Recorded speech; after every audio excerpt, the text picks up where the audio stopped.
Good evening then. The final item of business this afternoon is a members' business debate on motion number S4M 05708 in the name of Jamie-Hepburn on future of Scotland's Crown Post Offices.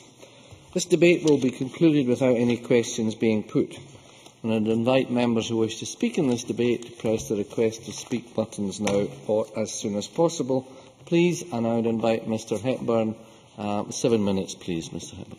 Thank you very much, Presiding Officer.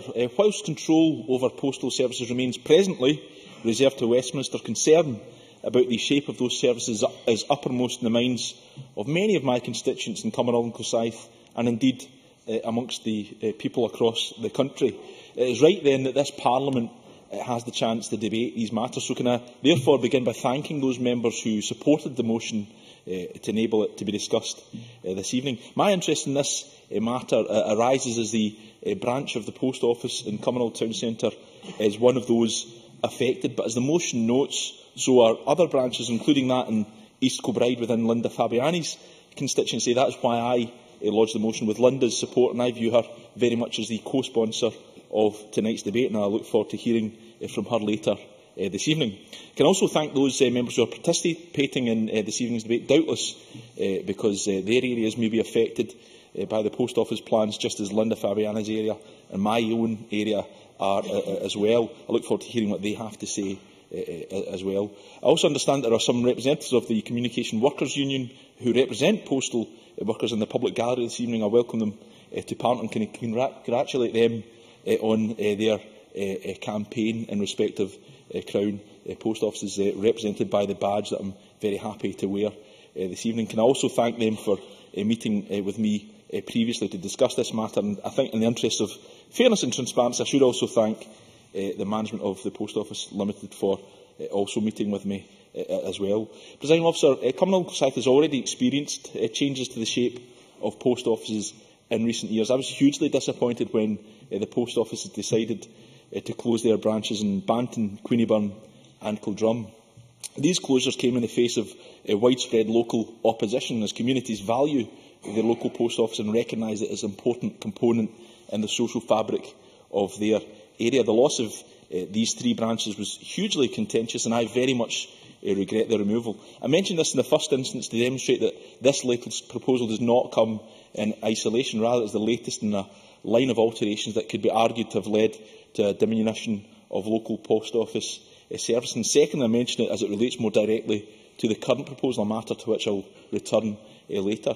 I think it is important to be clear about this issue in this debate. This latest proposal is not identical to those previous closures that I have mentioned, at least as the matter relates to Cumbernauld. At least this time there is a commitment to retaining a branch in the area, but that does not mean that concerns do not remain arising from this proposal. At present, there are some 373 Crown Post Offices across the UK. These are the branches of the Post Office directly run by the Post Office rather than those which are run by a franchisee. Post Office Limited is talking about franchising some 70 Crown Post Offices across the UK, with 5 branches in Scotland included in the programme. The aforementioned branches in Cumbernauld and East Kilbride, and the Crown Post Offices in Perth, Alloa and Stornoway.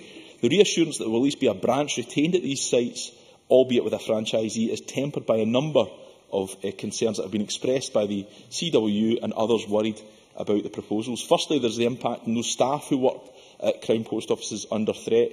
It may be that they are able to pay to any new franchisee, but the other options are redeployment elsewhere or a compromise agreement that involves them leaving the company. Given that the options for redeployment seem to be diminished by a reduction in the Crown Post Office network, it seems hard to see where they may be deployed to. This and the fact that some staff may not want to pay to any new employer may result in the compromise agreement being viewed as the most attractive option for staff, meaning a loss in experienced, well-trained members of staff within the Post Office network. And from my meeting with a representative of the CWU, I also understand that presently Crown Post Office staff are provided with regular training to ensure they are equipped with the necessary skills to deal with customers' requests for assistance. It is unclear that any franchisee will continue this rigorous training. That has the potential to not only reduce the skill set of the staff, but diminish the customer experience of the Post Office as well. And there are also concerns about the experience of franchising Crown Post Offices thus far, Presiding Officer. Some 85 such post offices were transferred to franchise holders in 2007. Consumer Focus published a report in November of last year assessing the level of service, accessibility and queues at high street post offices. The report, entitled "Are You Being Served?", demonstrated that Crown Post Offices had performed the best on accessibility and showed the most significant improvement since 2009, as well as scoring high on the quality of service. On the other hand, the report that found that one of the franchise holders, which had secured the overwhelming majority of those offices transferred in 2007, was the worst performer in queue times, as well as scoring badly on quality of service and accessibility. In other words, Presiding Officer, the Crown Post Offices were performing better than those former Crown branches that had been transferred to a franchisee. This again raises a clear concern about the likely impact on customer experience. There are also concerns about where any franchisee may locate one of the 5 Crown Post Offices in Scotland encompassed within this proposal. Might they relocate to a place that is less convenient to those who use the branch? Might the premises not be as well set out as the current premises used? The issue of location is an important one insofar as Cumbernauld is concerned. I earlier mentioned that Codrum Post Office was previously closed. Part of the rationale for doing so was that the Cumbernauld Town Centre branch was located so close by. Now that branch may be moved. If it ends up being further away than the location of the old Codrum Post Office, then that undermines the case made at that time and would, in a sense, I believe, have meant that people of my area had been fed a false premise to, in part, justify the closure at Codrum. In closing, Presiding Officer, I remind members that I had set out the importance of being clear about this issue. So, to be clear, it might be that these proposals come to nothing. No potential franchisee may be identified for any of the branches, and so no transfer could then take place. I will certainly be interested to see where in Cumbernauld could be identified as an alternative for the current branches. It isn't immediately clear where that might be or who might be interested. But let me also be clear with the management Post Office Limited. If these proposals are taken forward, if they are advanced, then the concerns that have been raised by the CWU, by many local people in the areas affected, and by me, and doubts that will be raised by others this evening, have to be listened to and taken seriously. The people who use Scotland's Crown Post Offices, Presiding Officer, will expect nothing less. Thank you very much. Speeches of 4 minutes, please. Margaret McCulloch, to be followed by Annabel Ewing. Thank you, Presiding Officer. A great deal of uncertainty hangs over the future of the post office network in Scotland and across the United Kingdom, and I think we have to acknowledge that much of that uncertainty arises from a sense that the Government is not entirely forthcoming about their intentions for the future of the service.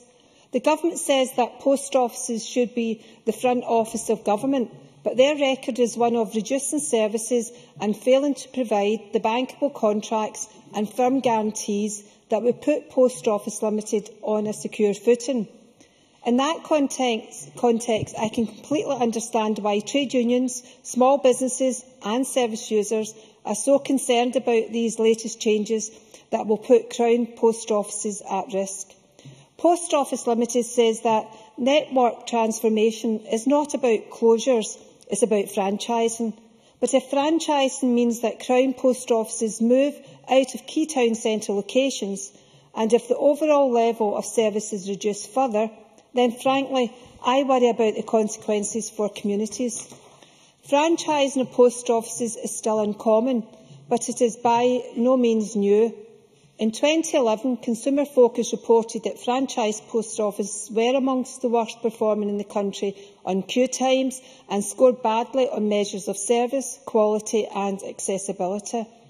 And what happens if a franchisee finds that a post office is no longer commercially attractive? Can they just pull out and leave a gap in the service behind them? Neither the Government nor the Post Office have done anything to suggest that they have learnt from past experience or put in place measures to stop a new commercial operator downgrading or closing its service at a later date. Yet that is what could happen in any of the 70 outlets which are affected, accounting for 20% of the Crown network and 770 post office workers across the United Kingdom. workers who have already taken industrial action in opposition to this policy and to defend their terms and conditions. Today, however, I want to focus on what these changes mean for local communities and in particular what they mean for our town centres.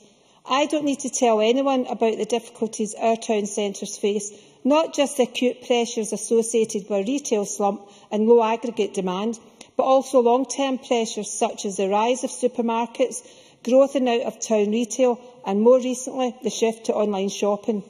As a state-owned company, I believe it's incumbent on the Post Office Limited to take an equally long-term view of how it adapts to change, not just responding to recent developments, but shaping services for the future.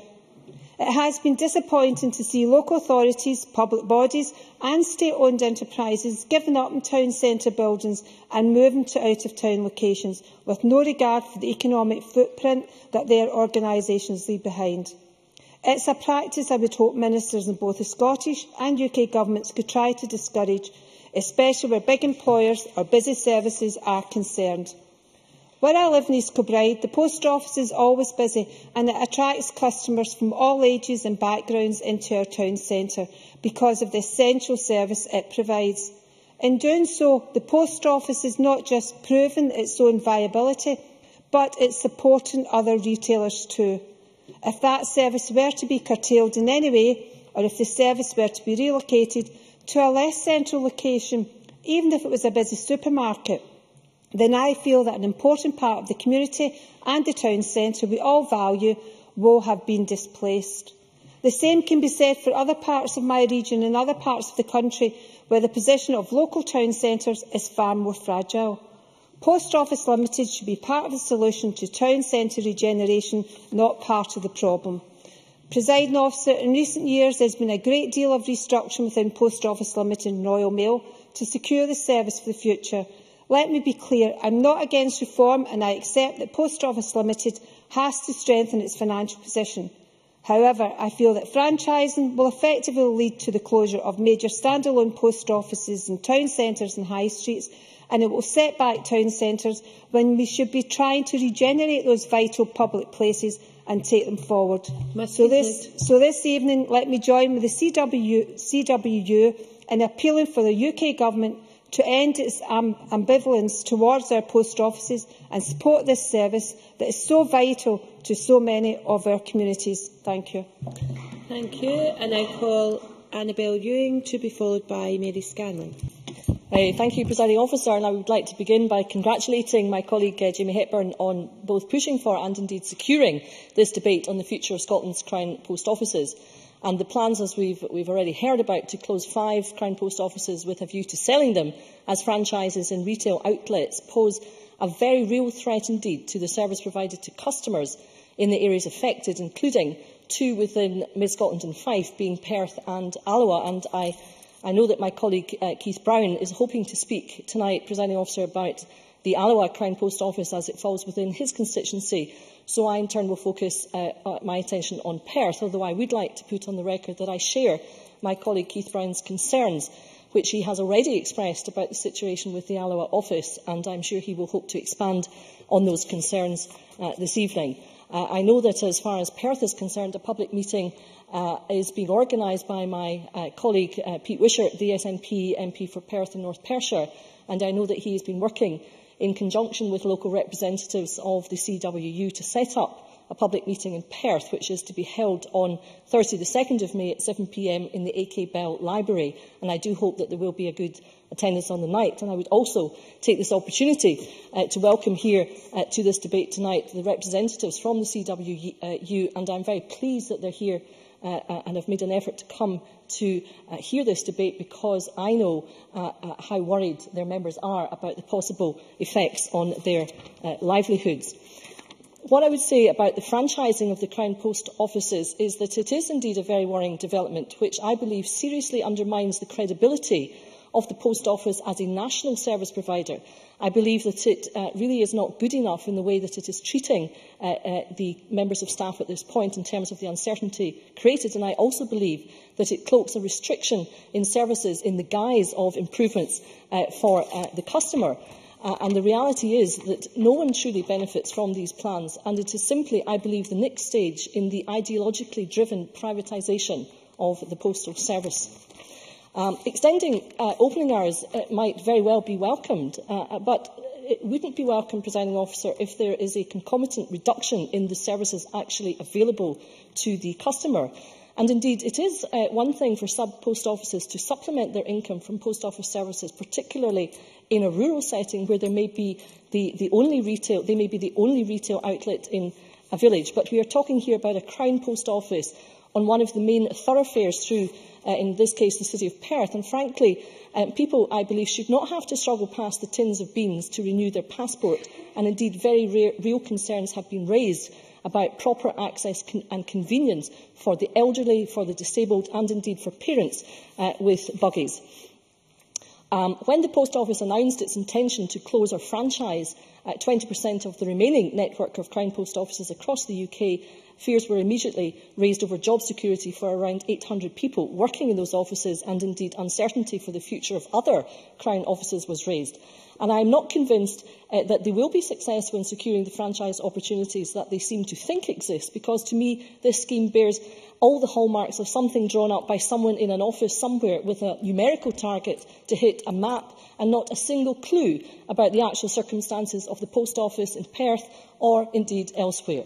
In Perth, the post office premises on South Street are both superbly situated in that they are in the centre of downtown Perth and are well frequented. And anyone who has used their services or even walked by at their busiest times will tell you that even with all the counters going, the queues can be lengthy because of the amount of people looking to transact their business there. It is difficult to see how that situation could be improved. Indeed, it would probably deteriorate in smaller premises. And in conclusion, Presiding Officer, I would say that no post office staff should be left in this situation. Rather, they should be allowed to get on what they do best, which is to serve the customer with a full range of post office services, and that to the people of Perth. And that, Presiding Officer, I believe is what the people of the fair city of Perth wish to see as well. Thank you. Thank you very much. I'll call Mary Scanlon to be followed by Linda Fabiani. Thank you, Presiding Officer. I would also like to thank Jamie-Hepburn for bringing this debate to the Chamber, and also to thank him for the very measured tone of his speech. I think the first debate we had on post offices was a colleague of mine, David Mundell, whose aunt ran the local post office in Muffet, and that was many moons ago. Although this debate is specifically on Crown Post Offices, it is worth congratulating their sister partner, the Royal Mail, on their excellent campaign called Save Our Royal Mail, which is now helping to reverse loss-making elements of their business back into break-even or profit. And as an MSP representing the Highlands and Islands, I commend the one-price universal service which is enshrined in law and would need a majority vote in the House of Commons and the House of Lords to overturn it. When I read the motion, I thought it was a contradiction, as it states closing 5 Crown post offices and moving them to retail outlets, both in the same sentence. However, having heard Jamie-Hepburn's speech, he was very clear about retaining the services in his speech. The Crown Post Office branches currently operate at a loss of £46 million a year. That was the loss in 2011-12. So any move to retain the full service and reduce overheads will release taxpayers' money to fund other essential services. As others have said, this is not a closure programme. In fact, the coalition government are investing £1.34 billion up to 2015 to sustain the post office network. As an MSP for the Highlands and Islands, Presiding Officer, I would like to focus on the Stornoway Post Office. When I read in the Stornoway Gazette what was happening, I did contact Post Office Limited, and they confirmed that whether or not it goes out to franchise, Stornoway will remain a Crown Post Office. There is a commitment that there will be no compulsory redundancies.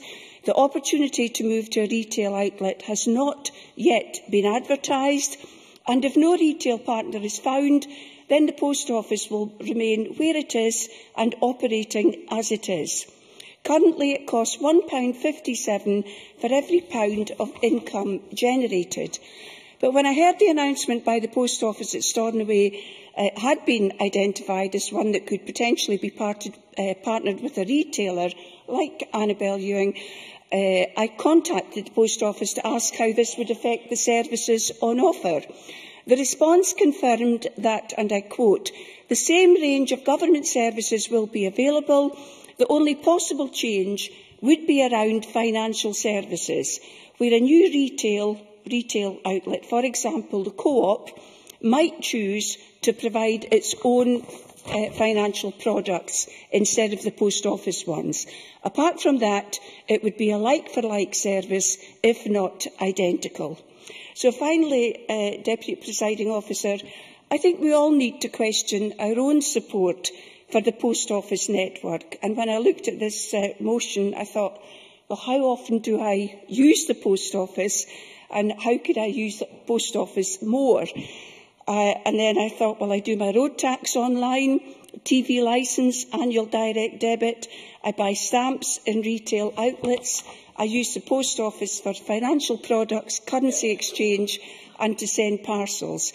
But the days of standing in the queue for the family allowance have changed, and the Post Office is now modernising to adapt to these changes. Thank you. Thank you very much. Linda Fabiani, to be followed by Keith Brown. Can I say, first of all, that standing in queues for post office services is something that many, many people in East Kilbride do every day of the week. And for some, it's absolutely necessary services, people who aren't online, people to whom we owe an obligation to serve. I want to thank Jamie for laying the motion for this debate. And I also do want to thank the Post Office representative, Anne-Liam Murphy of the CWU, who, separately I may add, met with me and gave me some super information. What was very interesting, though, I found about the Post Office stuff in particular, interesting though it was the language used was very different from the reality. I don't think in anything that they've ever sent to me or any other MSP for information has the word franchise been used. It's just about what a wonderful service is going to be maintained, with no mention at all of potential loss of these services. East Kilbride Post Office has 14 members of staff covering approximately 8 positions with a combined experience of 280 years. That's 280 years of service. And I was really privileged to meet with some of them when they were campaigning against these proposals on Friday. And what struck me was that every member of the public to whom they explained why the Post Office was shut that day, that afternoon, and not giving service, every single person we spoke to was fully supportive of maintaining East Kilbride's Post Office in the town centre as a Crown office. And when I talked about language there, I thought it was also interesting when the Post Office sent us out a note about industrial action. I think it was the first planned industrial action. And they said, the result in favour is based on 68% of Post Office Crown Network staff. Yes vote equating to 60%. That therefore means that a significant proportion of our people back our plans. Hey, do you know, it reminded me of the 1979 referendum. Absolute sophistry. It's ridiculous. The Post Office are saying there's going to be no redundancies. Well, that's only because the union won that argument in a court case. They're talking about a compromise agreement. It's going to cost them up to 20 million, 3,500 per person or something, as if it's hugely generous. Well, you know, for the 280 years combined service, that isn't hugely generous at all for people that have shown commitment and dedication all these years. Redeploy people. Well, for East Kilbride, the nearest Crown office is in Motherwell, or then they have to go to Glasgow. Well, that's difficult enough for staff, but it's also not right that residents of Scotland's largest town do not have access to a Crown office. Many franchisees do very well and they give excellent service, but I would contend that in a city or in a large town, the franchise outlets should be complementary to the Crown Post Office service, because I've been told on more than one occasion lately that customers have been directed to the big post office in the town centre, where queries have proved difficult. Surveys have shown that the Crown offices are top for service. We've heard that already. And that's due to that staff dedication and commitment to ongoing and regular training. That's becoming more and more important in terms of service to the public in the hard times that people are going through now. And financial services, I understand that the Post Office intends to trial current accounts somewhere in England initially. More and more important that we maintain good staff training. And I was particularly interested to hear that in the case of Newcastle, where they shut 2 Crown Post offices, the Post Office are now saying that a Crown Post Office is needed. So that's proof that there is, in fact, a difference between a Crown Post Office and a franchise post office. And even if the Post Office does want to save money by ditching dedicated premises, why, rather than franchising to a supermarket, for example, can't they look at doing a deal, rent space, but maintain that Crown status? So important. To finish, Presiding Officer, we've heard the Post Office says they're running at a 40 million loss on the Crown Post Offices. That's been scaled down from 70 million originally reported. We heard Mary Scanlon say it was 46 million at the stuff she looked at. So it looks to me that that's just coming down and down all the time, and maybe we'll get to the reality. It matters very, very much. I hope that when a public meeting is arranged in East Kilbride, I know that lots and lots of people will be there. I just hope that I'm able to be there too, because I feel passionately about this and strongly. This is a service that people deserve, and East Kilbride certainly deserves it. Thank you very much. Keith Brown. Thank you, Presiding Officer. I am grateful to Jamie-Hepburn for having secured this members' debate about the future of Scotland's Crown Post Offices, and pleased to have been given the chance to speak about an issue which is very important in my constituency. In fact, I think it's true to say that my constituents are bewildered and bemused by what's happening in the Post Office. This is not the first time that post offices in my constituency have been under threat, particularly in 2008, when the then government presided over the closure of a number of post offices in the local area, those at Stirling University, Ferryburn in Alloa and Kinneswood in Kinrossshire. Perhaps as a word of encouragement to my colleagues, I would say that the post office was forced to abandon plans to close Crook of Devon post office when I and the local community argued successfully that that was just completely unacceptable. The support for the closure programme under the previous government in 2005 and 2008 gave, I think, the green light for post office closures then, and set the stage for the UK coalition government's support for the current proposals. It's been mentioned already that the Crown Post Office offers a full range of services provided at high standards, and the staff in Alloa, as we just heard in East Kilbride, are well trained. They only have 100 years of experience between them, not quite the 280 years that Linda Fabiani mentioned, but a huge amount of experience nevertheless. And that experience could be lost if the plans to close the office and find what is described as a retail partner don't work. As members of the Crown network, these staff receive training every week. They attend workshops. They are kept abreast of the latest changes to products and procedures through various avenues. This experience and training is an important part of the service the staff provide. As has been mentioned by other members as well, we regularly have queues at the Alloa Post Office. It's very well regarded. I've received feedback from customers that come to Alloa Post Office instead of Stirling, where they've gone through this process. Instead of having a main door post office, it's now at the back of W.H. Smith upstairs. So people come to Alloa instead because of the level of service and the accessibility they can get there. And Crown offices like Alloa provide a dedicated specialist service to communities which will not be easily replicated by a counter or two in a bigger shop. And when I met with the Post Office, they could not come up with any ideas of anybody in Alloa who would possibly take on this franchise in any event. Alloa Crown Post Office is an essential part of the local economy, and it's well used by local people and businesses. And to take up Mary Stanley's point, certainly I put as much business as I can my way from my office, which is more or less right across the road from the Post Office. It's a valuable asset which is well used in our area. Currently, the Post Office is located in Drysdale Street in Alloa, and for those that don't know Alloa, that's right in the heart of the town centre, readily accessible for those who wish to use the service.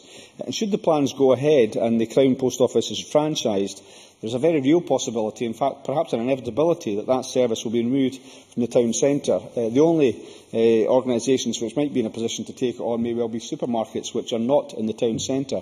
The Post Office itself, though, brings people into the town centre, and there is a real concern amongst businesses of the potential knock-on effect this could have on their businesses and their livelihoods. Since the plans were announced, I have met with representatives of CWU, Post Office Limited, written to the Chief Executive, Paula Venables. I remain unconvinced about the argument for franchising Alloa Crown Post Office. In our case, they claim that it costs £1.43 to generate every pound of income at Alloa. These are disputed by the CWU, and I have yet to receive any evidence that suggests any serious steps have been taken to turn that around. Assurances that there will be no reduction in services can't be guaranteed. A number of issues have been raised about post office services which have been franchised. Margaret McCulloch raised these issues: accessibility, the range of services available, the quality of the service, the increased length of queues as well. And of course, there is evidence in the past of retail partners taking on a franchise and then choosing to withdraw from the franchise at a later date, meaning that the communities lost the service completely, and I don't want to see that happen in relation to Alloa. I have written to the UK Postal Affairs Minister, Jo Swinson, asking her to meet with me at my office in Alloa to discuss the issue further and to see for herself the local situation, but unfortunately she has not afforded me the same courtesy I often extend to other ministers in the UK Government who have a constituency interest in an issue. Back in 2008, to conclude, Presiding Officer, I pledged to stand against any future moves to diminish post office services further in my constituency, and I stand by that today. The UK Government claims to be investing £1.34 billion to ensure that the post office network is sustainable for the future, with £70 million being spent on modernising Crown branches. Well, I would like to see some of that investment in my constituency in Alloa Crown Post Office. The petition which I launched in partnership with Alloa Town Centre Bid has already attracted over 2,500 signatures in an area the size of Alloa, and clearly demonstrates that my constituents want to retain a Crown Post Office and the excellent services it provides. Thank you. Thank you. I now call on Fergus Ewing to respond to the debate. Minister, if you could do so in 7 minutes, I'd be obliged. Thank you very much indeed, Presiding Officer. I'd like to congratulate Jamie Hepburn for bringing forward this extremely important debate that affects so many parts of Scotland, as we have heard. The motion that he has brought before Parliament refers to the very serious impact that these changes could have on Cumbernauld, East Kilbride, Stornoway, Perth and Alloa. And we have heard across the Chamber today, I think, evidence as to the evidence to back up the proposition that that impact is likely to be very considerable should these proposals go ahead. The fact that there will be a consultation means that this debate can form part of that consultation, and we have heard from many members, Linda Fabiani, for example, that it is expected that there will be in East Kilbride a very well-attended public meeting. I'm quite sure that we've heard from Keith Brown and Annabel Ewing that the same will apply in Alloa for the reasons that they have stated. Now, I would like also to pay recognition to the CWU and the assistance and information and support that they provide to elected representatives, whether here or in Westminster, in taking these matters forward. I know there has been a debate in Westminster as well. And the first point I want to make is that this debate as a whole, in relation to the figures that are bandied around, seems to be characterised by the questionable nature of many of the statistics and figures which the UK Government has put forward. I've noted from the text of the Hansard debate that this was a feature of the debate that Jo Swinson answered, namely that there seems to be substantial doubt about the figures. Now, I would say that as a minister, the first thing that one must do is get the facts right. If the facts are wrong, the solutions will necessarily be wrong. And therefore, I would urge the UK Government to listen very carefully to the very detailed criticism that we've received in this debate and others as to the facts upon which they proceed, because there is serious questioning as to the level of the losses. It's been referred to in this debate, I think by Linda Fabiani, that originally a claim was made that the losses of the Crown Post Offices were 70 million, and that's gone to 46 million. Well, what happens to 70 million? What's the breakdown of the 70 million, and what's the breakdown of the 46 million? Yeah, I certainly will. Mary Scanlon. Thank you. I would just like Linda Fabiani questioned where I got 46 million. I actually have the Hansard report, and it was from Jo Swinson's comment in a debate led by Gordon Banks from the Labour Party member for Oakhill in South Perthshire. So it was just to tell you where I got that figure. Well, I'm grateful for Mary Scanlon, and I make it clear that my remarks were really not addressed towards Mary Scanlon, whose record in speaking post offices is absolutely beyond question. I accept that entirely. My question was devoted really to the UK Government. They're the ones that have come up with these figures. And if you come up with a figure about what the losses are, you need to explain them. You need to set them out. You need to provide a computation. Now, I would like to see that, and so would a lot of other people who are working in these 5 Crown Post Offices, because it's their jobs. Are we really going to place the uncertainty over the people that are working and have had so many centuries of experience between them? Although I thought it was rather ungallant for Mr Brown to have pointed that out. I hope he doesn't lose favour with some of the ladies that work in Alloa Post Office. But be that as it may, Are their jobs really to be put under threat on the basis of figures in which we have very little confidence? I would suggest not. Now, in relation, I'd like to make two general points about the kind of overall issue of losses and how these can be dealt with in a difficult situation, which I recognise, because, unlike the UK government, we balance our budget, we live within our means, we can't print money. We can't print money. It would be nice to be able to print money, wouldn't it, in life? Let's go out and print a few tenors. We can go in the town tonight. OK, well, we can't do that, and we can't borrow money either. Order. No, it certainly wasn't. To be serious, there's a couple of points I would like to make. First of all, has there been any analysis by the UK government of the head office costs? Now, I make this point because it's been put to me by postmasters of small rural post offices that if the Post Office Limited wants to start to look at where savings can be made, there has never been an analysis of the head office costs. Perhaps there should be. I'm told that Peter Mandelson described the Post Office Limited as a government department. Well, I know from running government departments that it is possible to make savings, so maybe they should look at possibilities there. I think I make that point in all seriousness, Presiding Officer, and I think it's something that must be done. Secondly, in relation to the network transformation figure of £1.34 billion, that's a huge amount of money. Now, I met with Ed Davey in his former role in 2012, and incidentally, nobody mentioned the franchise proposal then. I think that was dreamed up sometime later. And I hesitate to say in the back of the envelope, but it does have that appearance to it, does it not? But at that meeting, the network transformation proposals were described, and of 11,500 outlets, only 3,700, according to POL, make a profit. Scotland has approximately 1,200 post offices, and of these a significantly higher proportion are loss-making. Network transformation proposes that of the 1,200 offices, only 400 would be converted to the mains model and the rest to the local model. Now, the proposals would indicate that the income going to the local model would drop from about 30,000 to about 10,000 a year. These are figures I've had from some local postmasters. I cannot comment on their absolute accuracy, but they do indicate that there will be a serious threat to the local post offices as well, because if two-thirds of their income is taken away, how on earth can they be expected to survive?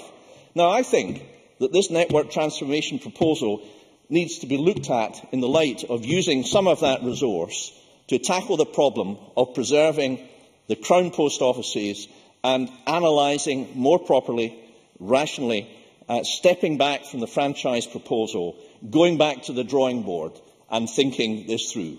In conclusion, Presiding Officer, I'd like to pay tribute to all the staff that work in the Post Office. It is not an easy job.